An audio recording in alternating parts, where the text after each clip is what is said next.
बोलिए सत्यनारायण भगवान की जय। आज चैत्र पूर्णिमा के दिन सुनिए श्री सत्यनारायण भगवान कथा। इससे पहले जान लीजिए कि चैत्र पूर्णिमा का शुभ मुहूर्त क्या है, कब से कब तक पूर्णिमा की तिथि रहेगी और व्रत किस दिन रखना है। पूर्णिमा की तिथि सत्यनारायण व्रत रखने के लिए और सत्यनारायण भगवान की कथा का पाठ करने के लिए सबसे उत्तम तिथि मानी गई है। इस दिन सत्यनारायण भगवान की कथा जो भी भक्त सच्चे मन से सुनता है, भगवान उनकी सभी मनोकामनाएं पूर्ण करते हैं। 16 अप्रैल शनिवार के दिन चैत्र पूर्णिमा है और इसी दिन बजरंग बली हनुमान की जयंती भी है, यानी उनका जन्म दिवस भी है। पूर्णिमा की तिथि प्रारंभ होगी 16 अप्रैल शनिवार को सुबह तड़के 2:26 पर, जिसकी समाप्ति हो जाएगी 16 अप्रैल शनिवार की मध्यरात्रि ही 12:24 पर। इसलिए पूर्णिमा का जो उपवास रखा जाएगा वो 16 अप्रैल को ही रखा जाएगा और इसी दिन दान पुण्य किया जाएगा। सूर्योदय का समय रहेगा 6:09, सूर्यास्त का समय रहेगा शाम 6:44 और इस दिन चंद्रोदय का समय रहेगा शाम 6:30 पर। आइए अब सुनते हैं श्री सत्यनारायण भगवान की कथा। कथा प्रारंभ करने से पहले आप सभी से अनुरोध है, कमेंट बॉक्स में सत्यनारायण भगवान की जय जरूर लिखिएगा। श्री सत्यनारायण भगवान की कथा के दो प्रमुख विषय हैं, जिनमें से एक है संकल्प को भूलना और दूसरा है प्रसाद का अपमान।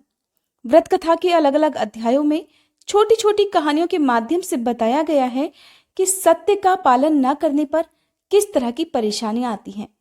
इसीलिए जीवन में सत्य व्रत का पालन पूरी निष्ठा और दृढ़ता के साथ करना चाहिए। ऐसा न करने पर भगवान न केवल नाराज होते हैं, अपितु दंड स्वरूप संपत्ति और बंधु बांधवों के सुख से भी वंचित कर देते हैं। हर महीने की पूर्णमासी को भगवान सत्यनारायण की व्रत कथा का पाठ किया जाता है।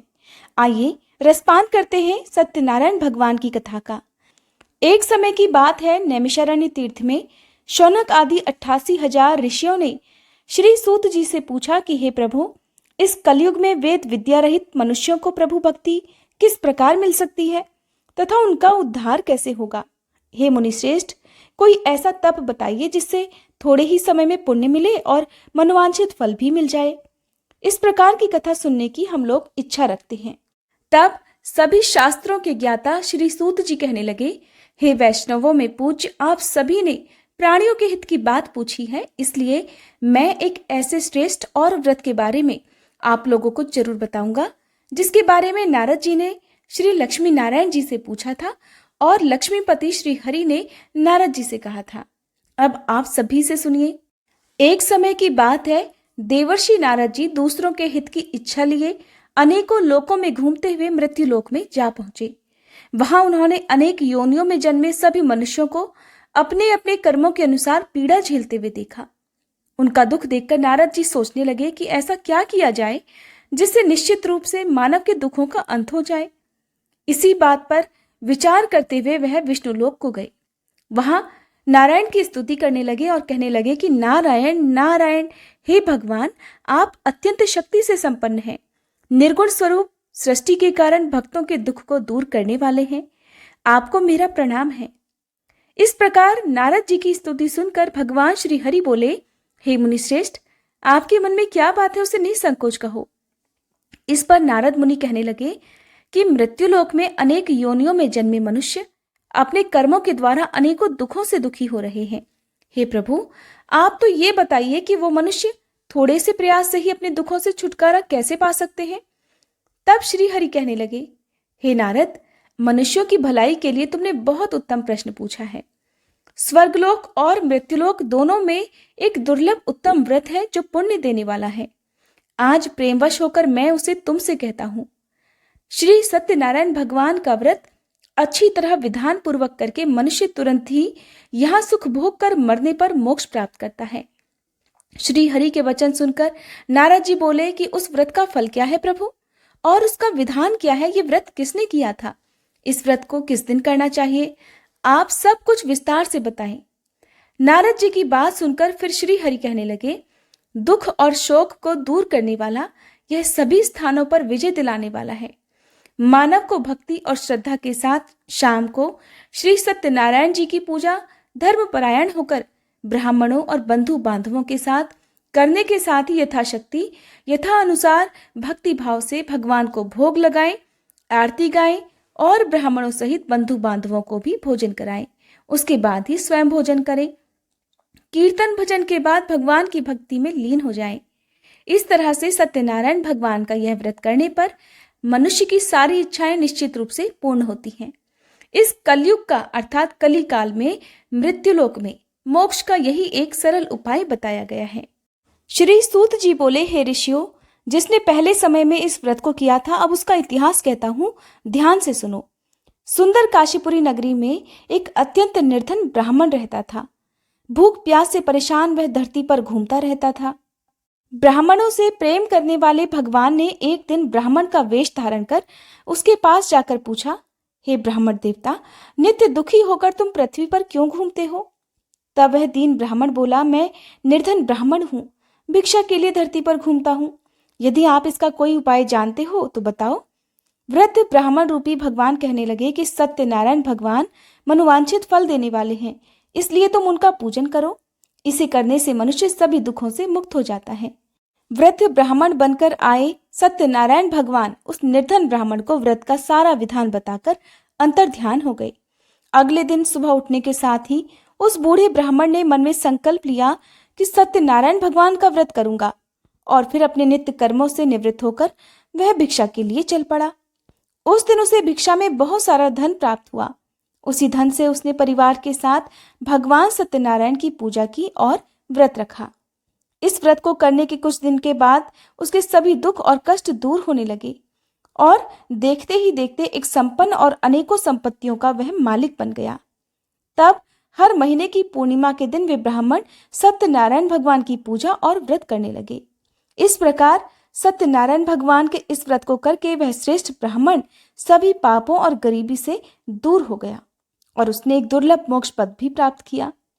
इस तरह से सत्यनारायण भगवान के व्रत को जो मनुष्य करेगा वह सभी प्रकार के पापों से छूटकर मोक्ष को प्राप्त होगा। जो मनुष्य इस व्रत को करेगा वह भी सभी दुखों से मुक्त हो जाएगा। सूत जी बोले कि इस तरह से देवर्षि नारद जी से नारायण जी का कहा हुआ श्री सत्यनारायण व्रत मैंने तुमसे बताया।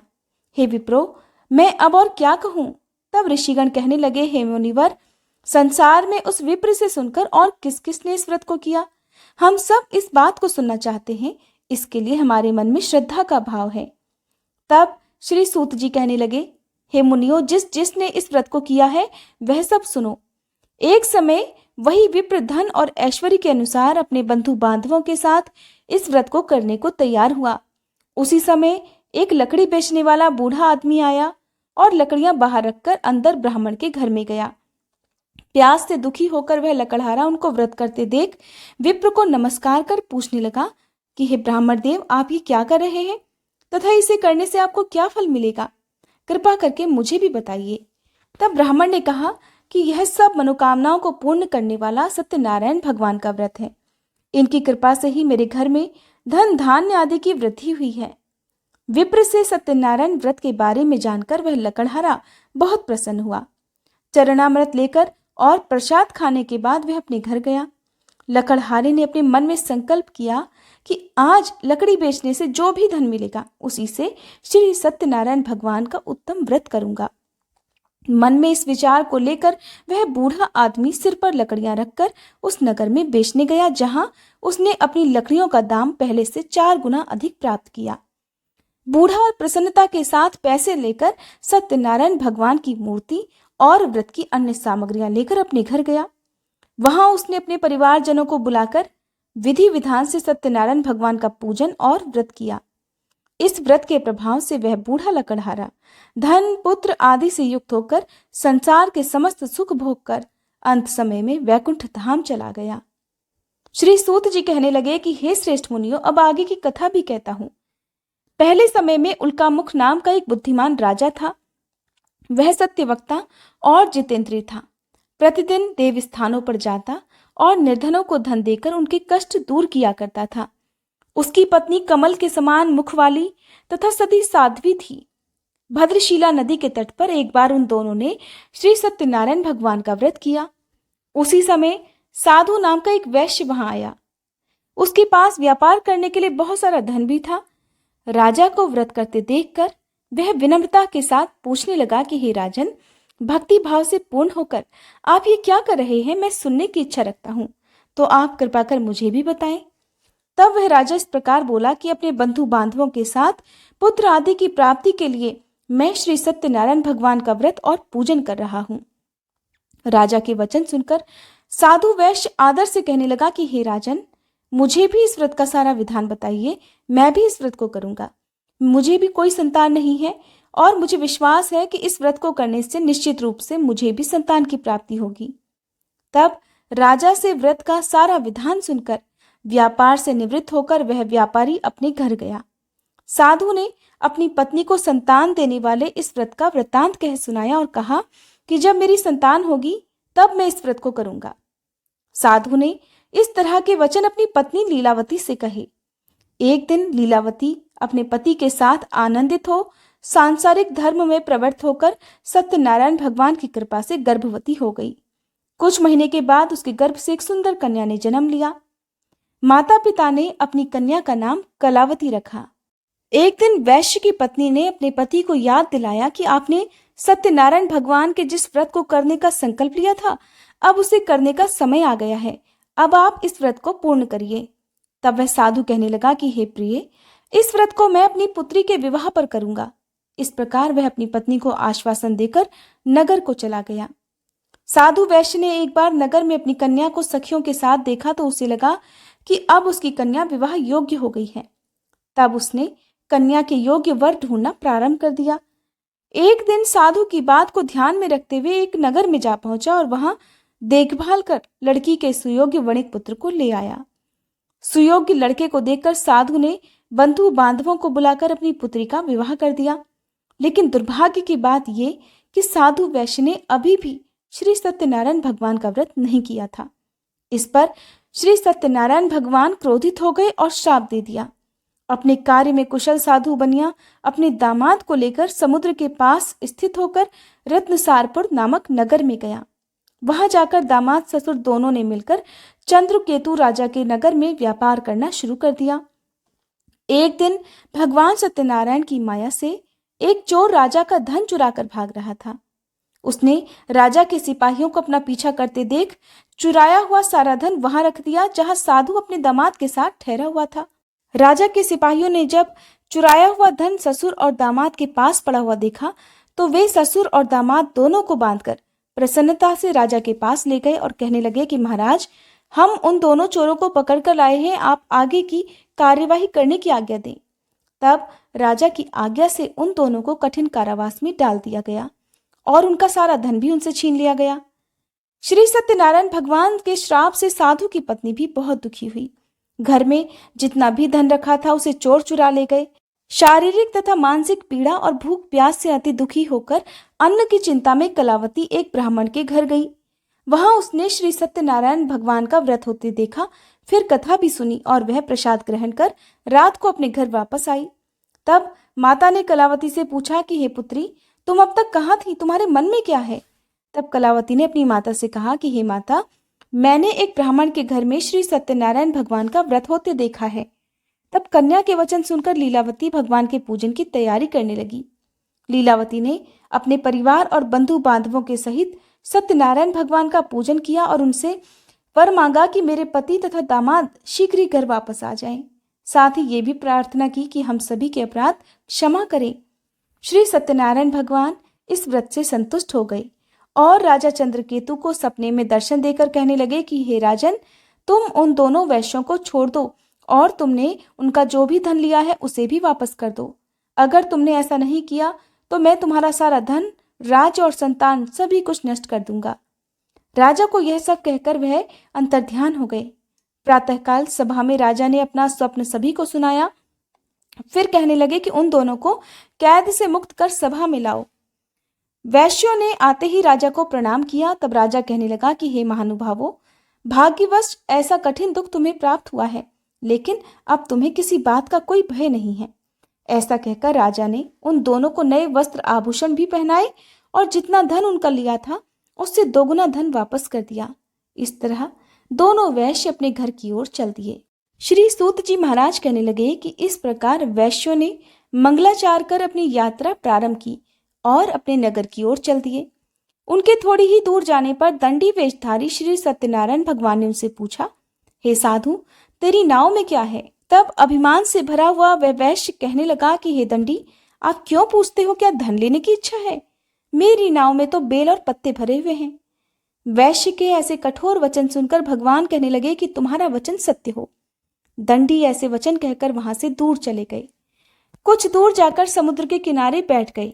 इधर दंडी के जाने के बाद साधु वैश्य ने नित्य क्रिया के पश्चात अपनी नाव को जब ऊंची उठते देखा तो बड़ा आश्चर्य हुआ और नाव में बेलपत्ते आदि भरे हुए देखकर वह मूर्छित होकर जमीन पर ही गिर पड़ा।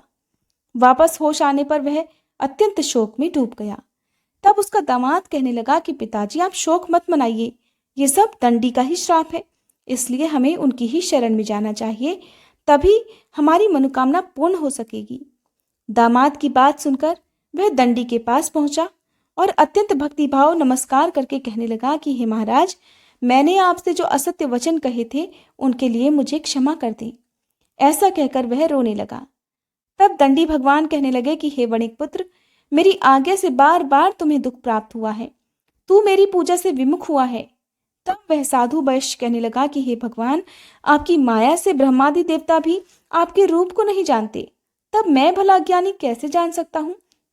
अब आप प्रसन्न होइए, मैं अपनी सामर्थ्य के अनुसार आपकी पूजा और व्रत अवश्य करूंगा।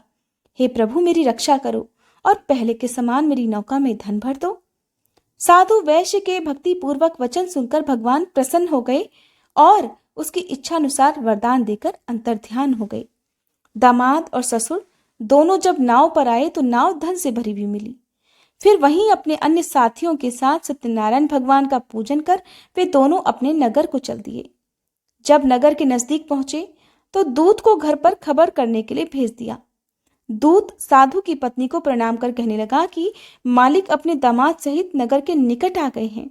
दूत की बात सुनकर साधु की पत्नी लीलावती ने बड़े हर्ष के साथ सत्यनारायण भगवान का पूजन कर अपनी पुत्री कलावती से कहा कि मैं अपने पति के दर्शन को जा रही हूँ, तू भी कार्य समाप्त कर जल्दी आ जाना। माँ के ऐसे वचन सुनकर कलावती जल्दी जल्दी में प्रसाद छोड़कर अपने पति के पास चली आई। इस तरह प्रसाद की अवज्ञा के कारण श्री सत्यनारायण भगवान रुष्ट हो गए और नाव सहित उसके पति को पानी में डुबो दिया। कलावती अपने पति को वहां न पाकर रोती हुई जमीन पर गिर गई। नौका को डूबा हुआ देख और कन्या को रोता हुआ देख वह साधु वैश्य दुखी होकर कहने लगा कि हे प्रभु, मुझसे तथा मेरे परिवार से जो भी भूल हुई है उसे क्षमा करें। साधु के दीन वचन सुनकर श्री सत्यनारायण भगवान प्रसन्न हो गए और आकाशवाणी हुई कि हे साधु, तेरी कन्या मेरे प्रसाद को छोड़कर आई है, इसलिए उसका पति अदृश्य हो गया है। यदि अब वह घर जाकर प्रसाद खाकर लौटे तो इसे इसका पति अवश्य मिलेगा। ऐसी आकाशवाणी सुन कलावती ने वैसा ही किया जैसा आकाशवाणी के दौरान भगवान ने कहा था। और फिर प्रसाद ग्रहण करने के बाद जब वो वापस आई तो अपने पति के दर्शन करके वह अत्यंत प्रसन्न हुई। उसके बाद साधु वैश्य अपने बंधु बांधवों सहित भगवान श्री सत्यनारायण भगवान का विधि विधान से पूजन करता है और इस लोक का सभी सुख भोग कर वह अंत में स्वर्ग जाता है। श्री सूत जी बोले, हे ऋषियों, मैं और भी एक कथा सुनाता हूँ, उसे भी ध्यानपूर्वक सुनो। प्रजा पालन में लीन तुंगध्वज नाम का एक राजा था। उसने भी भगवान का प्रसाद त्याग कर बहुत ही दुख प्राप्त किया। एक बार जंगल में जाकर वन्य पशुओं को मारकर वह बड़ के पेड़ के नीचे आया। वहां उसने ग्वालों को भक्ति भाव से अपने बंधु बांधवों सहित सत्यनारायण भगवान का पूजन करते देखा।